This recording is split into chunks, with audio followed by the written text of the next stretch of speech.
Olá pessoal, sejam bem-vindos mais uma vez e hoje vamos falar sobre dois elementos CSS muito importantes. Vamos aqui a falar sobre identificadores únicos de elementos HTML e logo a seguir vamos falar então também sobre classes, ok? Muito bem, para nós entendermos esse conceito, vamos criar aqui duas tags. Vou colocar aqui a tag P e eu vou escrever aqui o seguinte, por exemplo, curso de desenvolvimento web, ok? Curso de desenvolvimento web e vou criar um outro parágrafo. Vou criar aqui um outro parágrafo que eu vou lhe chamar então de... E vou criar aqui um outro parágrafo que eu vou chamar estudando, colocar aqui o texto, não é? Estudando CSS. Muito bem. Eu, quando coloco esses dois elementos aqui, lembre que essa é uma tag P e esta também é uma tag P. Se eu vir aqui no meu código e colocar aqui um código simples CSS, ou seja, trocando aqui a cor do fundo da nossa tag P, e nós vimos aqui em atualizar, nós vamos verificar aqui que os dois parágrafos têm exatamente a mesma cor. Por que isso acontece? Isso acontece porque quando nós criamos uma tag e nós colocamos uma formatação específica para aquela tag, então nós vamos ter todos os elementos daquela página com a mesma formatação, ok? Já os identificadores que nós vamos aprender aqui é uma forma de nós apelidarmos um determinado elemento. Por exemplo, eu posso vir aqui, né? Posso vir aqui e dizer que esta tag P eu vou lhe colocar um identificador único. E esse identificador, por exemplo, eu vou lhe chamar de parágrafo 1, ok? Parágrafo 1.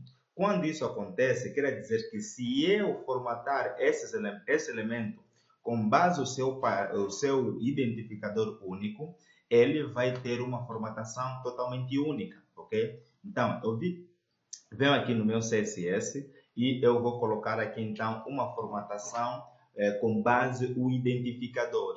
E quando você pretende fazer uma formatação com base no identificador, é necessário que você coloque aqui esse cardinal e depois colocar o nome então do identificador. No nosso caso aqui é parágrafo 1.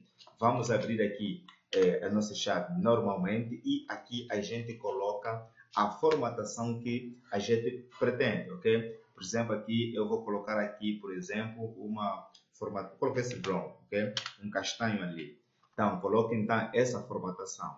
Se eu vir aqui no nosso código e atualizar, ver que esse elemento, o primeiro parágrafo, ele já trocou de cor, mas o outro continua com a mesma cor. Por quê? Porque esse outro parágrafo, nós estamos a criar um código CSS e único para ele, ok? Nós colocamos ali o seu identificador, ok? Muito bem. Se nós quiséssemos também fazer o mesmo para esse outro elemento, só viríamos aqui colocar o ID e aqui nós colocaríamos então o nome do seu ID. Por exemplo, parágrafo, ok? Parágrafo 2. E você poderia dar qualquer nome que achares conveniente, ok? Então, nós sugeriríamos também aqui colocar então o parágrafo 2, ok? Vou copiar aqui, vou simplesmente colocar aqui parágrafo 2 e aqui a gente poderia colocar a cor que poderia achar importante, ok? Então, deixa eu ver aqui qual é o nosso fundo é azul, então vou colocar aqui, por exemplo, uma cor white é branco, ok? Então, quando eu faço isso e vir aqui na minha página e atualizar, verifiquem que o nosso segundo parágrafo ficou da cor branca, ok? Estamos aqui a colocar estilos com base no seu identificador único, ok? Muito bem, mas agora a questão é, se eu vir aqui no nosso documento HTML e eu colocar mais outro elemento P, se eu colocar mais outro elemento P e dizer aqui, por exemplo, eu sou o outro elemento P, por exemplo, se eu fazer isso, meus amigos, o que vai acontecer é que este P normal, ele vai ter a formatação genérica. Vê que o P aqui tem a cor amarela, não é verdade? Então, se eu coloco aqui qualquer outro elemento P, ele vai ter a formatação padrão, que nesse caso ele vai ficar em amarelo. Por quê? Porque nós temos aqui uma formatação do nosso elemento P, que é amarelo. Se nós quiséssemos colocar uma configuração totalmente diferente para este elemento, teríamos que colocar então também um identificador único, de maneira que ele possa ser tratado de uma forma unívoca dentro da nossa página, ok?